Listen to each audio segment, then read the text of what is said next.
દીપ પ્રગટાવાય, બ્રાહ્મણો અગ્નિમાં યજ્ઞ કુંડમાં અગ્નિ પ્રજ્વલિત કરે, કુંડને પ્રજ્વલિત કરે, બહેનો ચૂલાને ચેતાવે, એમ કે ચૂલ ચેતાવો, ચૂલને ચેતાવવી, યજ્ઞકુંડમાં અગ્નિ પ્રજ્વલિત કરવું, દીપને પ્રગટાવવું.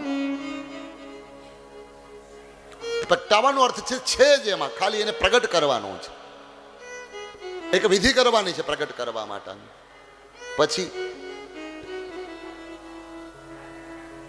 બીડી પ્રગટાવાય કે પછી પ્રજ્વલિત કરાય. કોઈ કે કેમ કીધું ભાઈ લાવો ને જરાક માચીસ લાવો ને, બીડી પ્રજ્વલિત કરવી છે.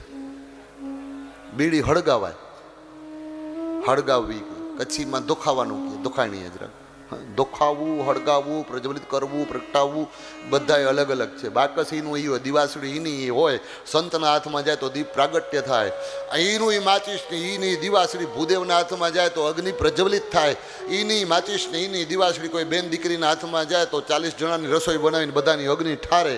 એની બાકસની એની દિવાહળી કોઈ ખેપાની માણસના હાથમાં જાય તો કોકના ઘરને હળગાવે, કોઈ ક્રોધિત વ્યક્તિને આપો તો પોતાને હળગાવે, કોઈ બંધાણીને આપો તો એ પ્રમાણે. એટલે વસ્તુ એની હોય છે, તમે ઉપયોગ કઈ રીતે કરો છો એના ઉપર આધારિત છે.